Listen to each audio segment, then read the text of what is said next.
இப்போ இந்த பதிவு காலத்தோட கட்டாயம். நம்ம ஏதோ ஒரு காரணத்தினால ஒரு ஹோட்டலில் போய் சாப்பிட வேண்டிய காரணம் எப்படியாவது நடந்திருக்கும். அது நம்ம வீட்டில் சமையல் பண்ணாமல் இருந்திருக்கலாம், அல்லது வேலையை குறைக்கிறதுக்காக இருந்திருக்கலாம், ஃபேமிலியோடு போய் ஒரு நாள் என்டர்டெயின்மெண்ட்டாக இருந்துட்டு வரலாம் இருந்திருக்கலாம், வெளியூர் போயிருந்துருக்கலாம். ஏதோ ஒரு காரணத்தில் நம்ம ஒரு ஹோட்டலில் போய் கட்டாயம் சாப்பிட வேண்டிய சூழ்நிலைகள் இருக்கும். அப்படி போகிற ஹோட்டல்கள் மேக்சிமம் ஃபேமிலியோடு நம்ம போயிருந்தால் நல்ல ஒரு தரமான ஹோட்டலாக இருக்கணும் அப்படின்னு நம்ம விரும்புவோம். ஒரு ஏசி இருக்கணும், அப்படி இல்லை அப்படின்னா ஒரு நார்மலாக இருந்தாலும் உட்காரதுக்கு நல்ல இதாக இருக்கணும், நீட்னஸ் இருக்கணும் அப்படிங்கிற மாதிரி இருக்கும். இன்றைக்கி ஹோட்டல்கள் அப்படி இருக்கா அல்லது பணம் பண்ணுற வியாபாரமாக அது மாறிட்டா? ஒரு காலத்தில் ஹோட்டல்கள் அப்படிங்கிறது அந்த ஏரியாவில் உள்ள ஒரு நல்ல ஒரு தொழிலாக இருந்துச்சு. அவங்களே நேரடியாக காலையில் நம்ம படம்லாம் தனுஷ் படம்லாம் பார்த்த மாதிரி ஹோட்டல்கள் இருந்துச்சு. சாமி கும்பிட்டு அல்லது தொழுகையை முடிச்சுட்டு ஏதோ ஒரு இதை முடிச்சுட்டு அவங்க ஐதீகமாக அதை பண்ணிக்கிட்டு இருந்தாங்க. இன்றைக்கி அப்படி இருக்கா? மணிப்பூர், அசாம், பீகார் இதில் கூப்பிட்டு வர்றவங்க அவங்களுடைய சைனீஸ் ஃபுட்டை சைனீஸ் டைப்பில் பண்ணிக்கிட்டு இருக்காங்க. நான் நேற்று ஒரு ஹோட்டலுக்கு போயிருந்தேன். அங்கே சாதாரணமாக ஒரு சாப்பாடு வாங்கி சாப்பிட்டுக்கலாம். Non veg hotel. நமக்கு வெளியே போனாலே ஏதாவது ஒரு கவிச்சைகள் இருந்தால் நல்லா இருக்குமே அப்படின்னு மனசு தோணும். அப்போ நான்வெஜ் ஹோட்டலுக்கு நம்ம போயிருக்கும்போது முதல்ல ஒரு ஹாஃப் பிளேட் பிரியாணி ஒரு 125 அல்லது ஒரு 150 ரேஞ்சில் அந்த ஹோட்டலில் இருக்கும். அது இப்போ நிப்பாட்டிட்டாங்க அப்படின்னாங்க. சரி அப்படின்னு அப்போ ஃபுல் பிளேட்டாக தான் தரும் அப்படின்னாங்க. நம்ம முழு சாப்பாடுனா சாதாரண சாப்பாடு வாங்கி சாப்பிட்டு போயிருந்துருக்கலாம். சரி இன்னைக்கு சாப்பிடுவோம் அப்படின்னு சொல்லிட்டு ஹாஃப் பிளேட்டில் ஃபுல் பிளேட் தான் இருக்குன்னொடனே சரி 300 ரூபா அப்படின்னாங்க. சரின்னு 300 ரூபா கொடுத்து நம்ம ஹோட்டலில் ஆர்டர் பண்ணிடுச்சு. சாப்பிடும்போது எடுத்து வாய் வைக்கும் போதே அதில் உப்பு அதிகமாக இருந்துச்சு. சரின்னு சொல்லிட்டு உப்பு அதிகமாக இருக்கிறதுன்னு சொல்லிட்டு உப்பு கொஞ்சம் கம்மியாக இருந்தால் நல்லாயிருக்கும். சரி ரைத்தா இருக்குது, ரைத்தாவை வச்சுட்டு சாப்பிடுவோம் அப்படின்னு சொல்லிட்டு ரைத்தாவை வச்சுக்கிட்டு நம்ம உப்பு கண்டென்ட்டை சாப்பிடுவோம். சாப்பிட தான் தெரியுது அது உப்பா அல்லது ரசாயன பொருளா அப்படின்னு. இன்னைக்கு அஜினமோட்டாவை மட்டும்தான் சேர்க்காங்களா அப்படிங்கிறது ஒரு பெரிய கேள்விக்குறியாக இருக்குது. ஏன்னா இன்னைக்கு இருக்கிற சைனீஸ் ஃபுட்ஸில் பொறுத்தவரை எல்லா கலவைகளும் கலக்கும் போல தெரியுது. நம்ம 4 பொடி வச்சுருக்கான், என்ன பொடி என்னத்துக்குன்னே யாருக்குமே தெரில. அதை சுவையை கூட்டுறதுக்கு ஒரு நேரத்தில் அதுக்குன்னு மசாலாக்களை அரைச்சி இப்போ நம்ம கடைகளிலே வாங்கிட்டு போய் கம்ப்ளீட்டாக மசாலாவையே தயார் பண்ணுவாங்க.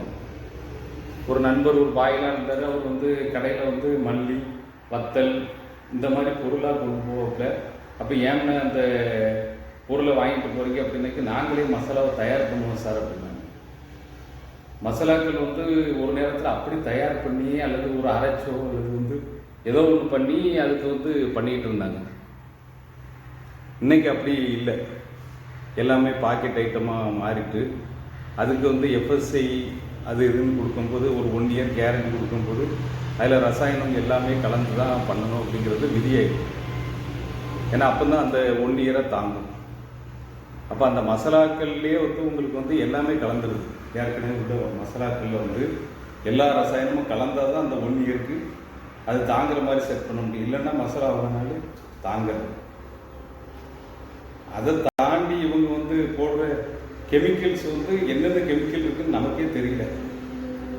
அதில் ஒரு 2-3 வாய் வைக்கும்போது தான் நமக்கு தெரியுது இது ஃபுல்லி கெமிக்கல் அப்படின்னு. சரி அப்போ நம்ம அதில் உப்பு அதிகமாக இருக்குது அப்படின்னு அந்த கடைக்காரர்கிட்ட சொன்னோம்னா அவர் இவர் பணம் கொடுக்காம இருக்கிறதுக்காண்டி இதை சொல்லுதாரு அப்படின்னு சொல்லி நம்ம அதையும் கேட்க முடியல. இதே ஃபேமிலியாக நம்ம போயிருந்தோம்னா ஏப்பா சரியில்லைப்பா அதை மாற்றுப்பா அப்படின்னு கேட்போம். தனியாக போயிருக்கும்போது சரி இந்த 300 ரூபா பணத்துக்காண்டி இவர் இப்படி சொல்லுதாரோ அப்படின்னு அவங்களுக்கு அந்த கோபங்கள் வரும். அது நான் தான் முதல் கஸ்டமர். அப்போ நம்ம அதை கேட்கல. ஆனால் அது ஒன்று மனசுக்குள்ளே ஒரு வலியை ஏற்படுத்தி நம்ம ஒரு பணத்தையும் கொடுத்து ஒரு நல்ல சாப்பாடை சாப்பிட முடியல வீட்டில் சாப்பிட வேண்டியதானே அப்படின்னா வீட்டில் எல்லாராலையும் எல்லா நேரமும் சாப்பிட்டுக்கிட்டு இருக்க முடியாது. ஒரு வேலைக்காக போயிருப்பாங்க, ஏதோ ஒரு சம்திங் காரணத்துக்காண்டி வெளியே சாப்பிட வேண்டிய சூழ்நிலைகள் வந்துடும். சிலர் கொழுப்படுத்தி சாப்பிடுவாங்க, அது வேற. ஆனால் அத்தியாவசியத்துக்காண்டி சாப்பிட்றவங்க நல்ல ஹோட்டல்களை நோக்கி ஏன் போகிறாங்க அப்படின்னா அவங்களுக்கு சரி ஓரளவு நல்லா இருக்கும், ரொம்ப ரொம்ப அதிகமான அந்த ஆயில் ஐட்டங்கள்லாம் வந்து ரொம்ப கீழ்த்தரமான ஆயில்கள் வைக்க மாட்டாங்க, நிறைய இதில் பன்னி கொழுப்பு அப்படி இப்படிலாம் சேர்க்காங்க அப்படின்னு சொல்லுறாங்க. அந்த மாதிரி இருக்காது, பாம் ஆயில் அந்த மாதிரி இதெல்லாம் இருக்காது அப்படின்னா நல்ல ஹோட்டல்களாக போகிறாங்க. நிறைய கடைகளில் கடல் எண்ணெய் வச்சு தான் பண்ணுவோம் அப்படின்லாம் சொல்கிறாங்க. அது என்ன இது பண்ணுறதுன்னு தெரியல. பட்டு நான் சாப்பிட்டதில் வந்து ரசாயன கலவை வந்து அதிகமாக இருக்குது. இப்போ இதை நான் சாப்பிட்டுட்டு ஒரு பாதி சாப்பிட்டுட்டு வெளியே வந்து நம்ம அது வந்து நமக்கு உடம்புக்கு ஒத்துக்கிடாமல் நிறைய பாடுகள் பண்ணிச்சு. தொண்டையில் வந்து ஒரு அழுத்தமான ஒரு இதை வந்து உருவாக்கிச்சு, வயிறு பிரச்சனைகள் வந்துச்சு. அப்போ நமக்கு என்னன்னா நமக்கு வந்து ஒரு ஏஜ் இருக்க போய் நமக்கு அது டக்குன்னு தெரியுது, ஒரு டாக்டரை போய் நம்ம பார்க்கோம், சரி பண்ணுதோம். அப்படி இல்லை அப்படின்னா நம்ம வீட்லேயே மருத்துவம் எடுத்துக்கிட்டோம், சரி பண்ணுதோம், நைட்டு கொஞ்சம் சாப்பாடை குறைச்சிக்கிட்டோம், ஏதோ ஒன்று நம்மளால் செய்ய முடியும். இப்போ குழந்தைகளை கூட்டிகிட்டு ஃபேமிலியாக நம்ம ஒரு வாரத்துக்கு ஒரு நாளோ அல்லது வந்து என்றைக்கோ ஒரு நாள் நம்ம வெளியூர் போயிருக்கும் போதோ போனோம்னா அப்போ அந்த குழந்தைகளுக்கு நம்ம சாப்பிட்றது ஒரு சாதாரண சாப்பாடை வாங்கி சாப்பிட்டு போயிடுவோம். ஒரு சாதத்தை கொடுங்க அப்படின்னு ஏதோ ஒரு சிக்கன் சுக்காவோ அல்லது ஏதோ ஒன்று வச்சு சாப்பிட்டு போயிடுவோம். குழந்தைகள் வந்து ஃப்ரைட் ஐட்டம், பிரியாணி, யாருனாலுமே போனோடனே சிக்கன் பிரியாணி, மட்டன் பிரியாணி கொடுங்கன்னு தான் கேட்பாங்க குழந்தைகள். அப்போ அதில் உங்களுக்கு ரசாயனத்தை அதிகமாக சேர்க்கும்போது அதை டெஸ்ட் பண்ணாமல் நம்ம அந்த குழந்தைகள் சாப்பிடும்போது சில நேரத்தில் வந்து வயிறு முடிஞ்ச அளவுக்கு டைஜஸ்ட் பண்ணி இது பண்ணிடும். அளவுக்கு அதிகமான கெமிக்கல்கள் இருந்துச்சுன்னா அதை வந்து அந்த குழந்தைகளால் டக்குன்னு சொல்ல முடியுமா? அப்போ ரெண்டு நோய்வாய்ப்படும், ஹாஸ்பிட்டல் போகும், அந்த மாதிரி நிறைய இது இருக்குது. அது வந்து உயிருக்கே ஆபத்தான இதாக வந்து இருக்குது. இந்த ஹோட்டல் அதிபர்கள் வந்து இப்போ நம்ம புது பஸ் ஸ்டாண்டு, திருநெல்வேலி புது பஸ் ஸ்டாண்டு பக்கத்தில் ஒரு ஹோட்டலுக்கு போகும்போது அஜினோமோட்டோ யூஸ் பண்ண எழுதி வச்சிருந்தாங்க. அதே மாதிரி ஏதாவது ஒரு சின்ன இது எழுதும்போது நமக்கு கொஞ்சம் மனசுக்கு சரி பரவாயில்ல, நல்லா பண்ணியிருக்காங்க, அஜினோமோட்டோ யூஸ் பண்ணல அப்படின்னு எழுதி வச்சுருக்காங்க அப்படின்னு ஒரு மனசுக்கு ஒரு நிம்மதியை உருவாக்கிச்சு. அதே நேரத்தில் வந்து ரசாயன கலவைகள் வேறு எதுவும் யூஸ் பண்ணுவாங்களோ அப்படிங்கிற டவுட்டும் இன்னைக்கு இருக்குது. ஏன்னா இந்த சாப்பாடை நம்ம சாப்பிட்டதுலேருந்து அந்த ஒரு எண்ணம் வந்து வந்துட்டு உப்புனால் வரக்கூடிய சுவையை வச்சு தான் எல்லா ஹோட்டல்களும் ஓடும். ஏன்னா உப்பு உரப்பை நல்லா அள்ளி போட்டால் அதை வச்சு தான் நல்லா சாப்பிட முடியும் அப்படிங்கிறது மக்களுடைய இது. எல்லாருமே நாக்குக்கு அடிமையானவங்க தான். அப்போ அந்த நாக்கு வந்து சுவையாக இருக்கணும் தானே ஹோட்டலுக்கே போகிறாங்க. அப்போ உப்பு மட்டும் பண்ணால் கூட நம்ம உப்பு தினம் தண்ணி குடிச்சிடலாம், தண்ணி குடிச்சிடலாம். இந்த ரசாயனத்தை சாப்பிட்டவன் என்ன தண்ணியை குடிப்பான்? அப்போ இந்த ஹோட்டல் தொழில் நடத்துகிறவங்க 10 அல்லது 15 கடை வச்சுக்கிட்டே போகிறாங்க.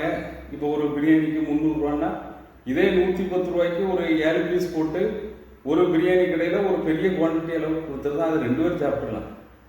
அப்போ ஒரு 300 ரூபா ஒரு பிளேட்டுக்கு நீங்கள் வாங்குகிற ஒரு பிரியாணி கடைக்காரங்க அதில் என்ன சுவையை கொடுக்கலாம்?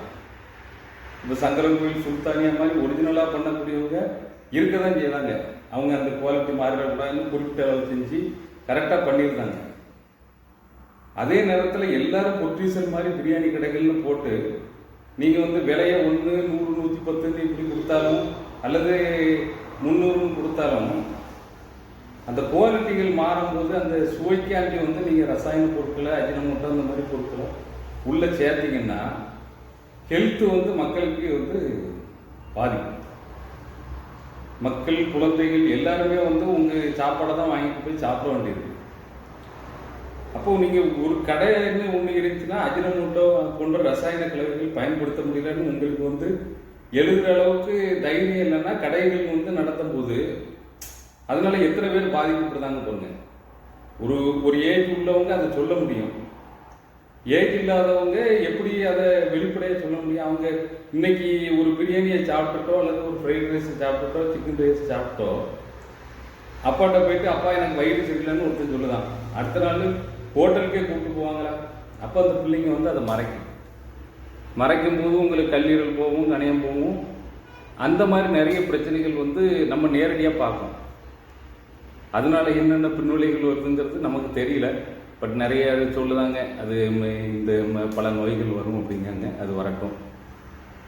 என்னன்னா இன்னைக்கு நீங்கள் ஒரு தைரியமான ஒரு முடிவு எடுத்து ரசாயன பொருள் நாங்கள் பயன்படுத்தலை அப்படின்னு நீங்கள் எழுதி போட்டிங்கன்னா, ஒரு ஹோட்டலில் திருநெல்வேலியில் எழுதி போட்டிருக்காங்க, அது நீங்கள் போனால் தெரியும், புது பஸ் ஸ்டாண்ட் பக்கத்தில்.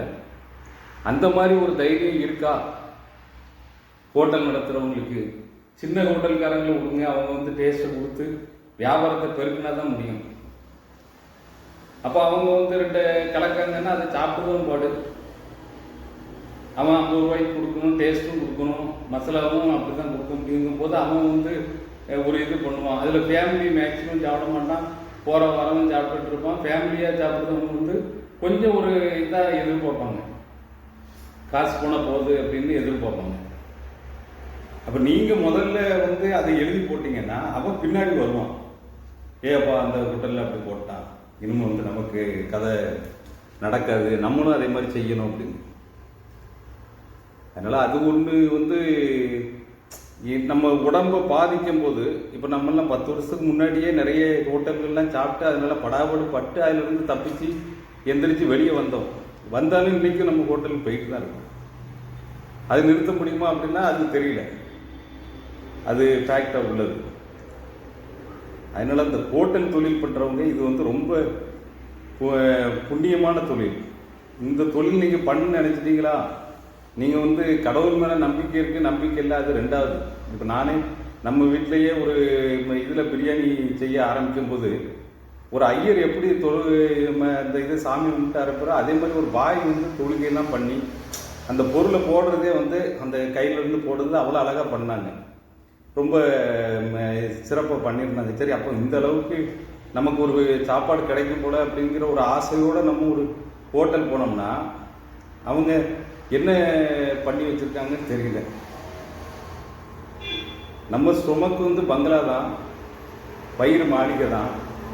அந்த மாளிகைக்குள்ளே நம்ம வந்து என்னென்ன பொருட்கள் வைக்கிறோமோ அதை பொறுத்து தான் வந்து அந்த கட்டடம் வந்து ஜொலிக்கும். இல்லைன்னா கட்டடம் பாலடைஞ்ச கட்டடமாக மாறிடும். அதனால கஸ்டமர்களுக்கு வந்து ஒரு நியமம் நீங்கள் வாங்கினதுக்கப்புறம் அந்த நியமம் வந்து காப்பாற்றுறதுக்கு போராடணும் அப்படின்னா உங்கள் கடை நாளுக்கு நாள் வளரணும்னு நினச்சிங்கன்னா சில புண்ணியங்களையும் இது பண்ணிடுங்க. மணிப்பூர், அசாம்காரனை, பீகார்காரனை வச்சு பிரியாணியோ ஃப்ரைட் ரைஸோ நீங்கள் கிண்டி போட்டிங்கன்னா போடுங்க, அவங்களுக்கு உரிய அந்த இது கொடுங்க, அவங்களுக்கு என்னென்ன செய்யணும் அப்படிங்கிறத சொல்லி கொடுங்க. ஒன்றுமே இல்லாமல் கிண்டி வச்சுட்டு என்ன போட்டாலும் சாப்பிடுவாங்க அப்படின்னா அன்றைக்கி ஒரு ஹோட்டல் பேர் 5 சாப்பாடு வாங்கியிருக்கேன், 5 விதமான பொருளும் மட்டமாக இருக்குது, ஒன்றில் கூட அந்த டேஸ்ட் இல்லை. அப்படி அவங்க திருந்த மாட்டாங்க, நாங்கள் திருந்தவே மாட்டோம், நாங்கள் இப்படி தான் சமைப்போம், இப்படி தான் நீங்கள் சாப்பிடணும், இதுதான் உங்கள் தலையெழுத்துன்னா நீங்கள் உங்கள் குழந்தைகளை கூப்பிட்டு போகும்போது வாய் நீங்கள் எடுத்து சாப்பிடுங்க. ஸ்பூன் தான் இருக்கும், அந்த ஸ்பூனில் இருந்து ஒரு பிளேட் வச்சு சாப்பிடுங்க. சாப்பிட்டு பார்த்துட்டு, ஏன்னா குழந்தைகள் வாங்குறத நம்ம சாப்பிட மாட்டோம், நமக்குன்னு ஓரளவு சேஃப்டியான பொருள், இப்போ சாதம் வாங்கிடுவோம், அல்லது ஏதோ வந்து தயார் பண்ணி வச்சுருக்க பொருள் வாங்கிடுவோம், தயார் பண்ணி வச்சுருக்க சுக்கா இருக்கான்னு கேட்டு வாங்கிடுவோம், அல்லது தயார் பண்ணி வச்சுருக்கு சிக்கன்லேயே இல்லையோ ஒன்று தயார் பண்ணி வாங்கிடுவோம். அதெல்லாம் மொத்தமாக தயார் பண்ணது ரெடி மிக்ஸ்டு அவன் பண்ணும்போது அவன் என்ன அளவு போடுதான்னு யாருக்குமே தெரியாது, அதை யாருமே அதை பார்க்க முடியாது. அப்போ நீங்கள் என்ன பண்ணுங்க அப்படின்னா வாய் நீங்கள் எடுத்து சாப்பிடுங்க. அதில் ஒருவேளை உப்போ ரசாயனமோ ஏதோ ஒன்று இருந்தால் உடனே அதை மாற்ற சொல்லுங்கள். பணம் போனால் போதும். அவன் உடனே இல்லை சார் நல்லா சார் இருக்கு அப்படிமா. ஏன்னா அவனுக்கு பணம் பண்ணுறதுக்காண்டி தான் அவன் கடன் நடத்திட்டு இருக்கானே தவிர நமக்கு நல்லா இருக்கணுங்கிறக்காண்டி கடன் நடத்தலை. அவன் 10 பிராண்ட் எப்படி ஆரம்பிக்க, கடை எப்படியே பிரமாண்டப்படுத்த அப்படின்னு அவன் இருக்கான். அதனால உங்களுடைய குழந்தைகளுடைய நன்மை உங்களுக்கு வேணும் அப்படின்னு நீங்கள் நினச்சிட்டிங்கன்னா நீங்கள் வாய் எடுத்து சாப்பிடுங்க. நல்லா இல்லையா, எப்போ தொட்டு போனால் பரவாயில்ல, இதை எடுத்துரு, நல்ல பொருளை எடுத்துக்கொண்டா. பிரியாணியாகவே இருந்தாலும் பரவாயில்ல, தண்ணியை ஊற்றுவியோ நீ, அல்லது வந்து இன்னும் கொஞ்சம் சோத்தை போட்டு கிண்டுவியோ, சுகாதாரமாக எனக்கு கொடுத்துரு. அப்படின்னு சொல்லி பணத்தை கொடுத்துட்டாலும் பிரச்சனை இல்லை, சுகாதாரமாக இருக்கும் ஒன்று. அதுக்கப்புறம் எல்லா ஹோட்டல்கள்லையும் வந்து சர்வர்லாம் கரெக்டாக வச்சுருக்காங்க. ஆனால் எந்த இதுலேயும் ரெஸ்ட் ரூம் வந்து சரிப்படுறதே இல்லை. முதல்ல ஆரம்ப கட்டங்களில் எல்லாமே இந்தியன் வாட்டர் கிளாஸ். அப்போ ஒரு வெளியூருக்கு நம்ம போகிறோம், அங்கே வந்து ஒரு பாத்ரூம் முடிச்சுட்டு ரெஸ்ட் ரூம் போயிட்டு அதுக்கப்புறம் வந்து நம்ம வரும்போது குழந்தைகளோ நம்மளோ போகும்போது இந்தியன் டாய்லெட்டில் வந்து கரெக்டாக இருந்துச்சு, டைரக்ட் கான்டாக்ட் கிடையாது. இன்றைக்கி எல்லாம் வெஸ்டர்ன். அப்போ அது சுத்தமாக இருக்கா அப்படிங்கிறத பாருங்கள். சுத்தமாக இல்லைன்னா ஒரு பேப்பர் கொண்டு போய் சுத்தமாக இல்லை, இதுக்கு ஒரு ஆள் போடுங்க அப்படின்னு இருக்குங்க. அதில் ஒருவேளை அவங்க ஆள் போட்டிருந்தாங்கன்னா அவங்களுக்கு ஒரு 5 ரூபா கொடுக்குன்னாலும் கொடுங்க, 5 ரூபா 10 ரூபாவோ அந்த சுகாதாரம் பண்ணுறவங்கள்ட்ட கொடுத்து கொஞ்சம் நல்லா சுத்தமாக வைங்கன்னு சொல்லுங்கள்.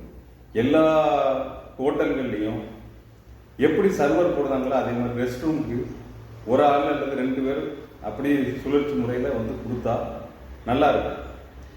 எந்த ஹோட்டலில் ரெஸ்ட் ரூமு சரியாக அவனால் வைக்க முடியலையோ அவன் ஹோட்டலில் கிச்சன் ரூமை எப்படி வச்சுருப்பாங்கிறத நீங்களே முடிவு பண்ணிவிடுங்க. அதனால் இதெல்லாம் வந்து என் மனசில் தோணுனது சொல்லணும்னு நினச்சேன், இன்னைக்கு சொல்லியிருக்கேன். அதை எப்படி நீங்கள் அதை பண்ணலாம் அப்படிங்கிறத நீங்கள் பார்த்துக்கோங்க. எப்போதுமே ஒரு ஹோட்டல் போகும்போது நம்ம வந்து பிரச்சனை பண்ணணும்னு நினச்சி போகிறதில்ல, அவங்களுக்கு பணம் கொடுக்கக்கூடாதுன்னு நினச்சி போகிறதில்ல. பட் நம்மளுடைய உடல் ஆரோக்கியம் வந்து ரொம்ப முக்கியமானது. அதனால உடல் ஆரோக்கியத்தை வந்து நம்ம பேண வேண்டியது நம்மளுடைய கடமை. நீங்கள் வந்து உங்கள் குழந்தைகளுக்கு நல்ல உணவை கொடுக்கணும்னா இதை வந்து ஃபாலோ பண்ணுங்க. ஒரு பேப்பரோடு போங்க. உங்கள் ஹோட்டலில் டாய்லெட் வந்து சரியில்லை, அப்போ நீங்கள் எந்த லெவலில் கிச்சனை வச்சுருக்கீங்க? ஏன்னா கிச்சனை நம்ம யார்கிட்டையும் காட்டுறதில்ல, அது ரெஸ்ட்ரிக்டட் ஏரியான்னு போட்டுருந்தாங்க. இதை ஒரு கேள்வியாக வைங்க. அதுபோக எந்த ஒரு உணவை சாப்பிட்டாலும் நீங்கள் முதல்ல சாப்பிட்டு பாருங்கள், சாப்பிட்டு பார்த்துட்டு குழந்தைகளை சாப்பிட விடுங்க. நல்லா இல்லையா, எனக்கு பணம் வேண்டாப்பா, ஆனால் எனக்கு நல்ல பொருளை கொடு, உன்கிட்ட எது நல்ல பொருள் அதை என்கிட்ட கொடு. மேக்சிமம் தயார் பண்ணி வச்சுருக்க பொருளை சாப்பிடுங்க. உடனடி தயார் பண்ணுற பொருட்களில் வந்து உங்களுக்கு எல்லாமே கெமிக்கலை போட்டு அப்படியே அட்டிய டயத்தில் அவன் தயார் பண்ணதான். 2 சாஸை ஊற்றிடுதான், அப்புறம் 2 கெமிக்கலை போட்டுருதான். இதெல்லாம் போட்டு தான் அவங்களால வந்து அதை தயார் பண்ண முடியும். ஒரு 2 நிமிஷத்தில் உங்களுக்கு ஒரு பொருளை தயார் பண்ணி கொடுக்காமனா அந்த பொருள் என்ன இருக்கும்? அப்போ அந்த சிக்கனில் உள்ள தரத்தையும் நீங்கள் செக் பண்ணி பாருங்கள். சிக்கன் மட்டன்கள் அதுகள் எப்படி வச்சுருக்காங்கிறதையும் உங்கள் குழந்தைகளுக்கு கொடுக்கறதுக்கு முன்னாடி சரி பண்ணி பார்த்துக்கோங்க. நன்றி, வணக்கம்.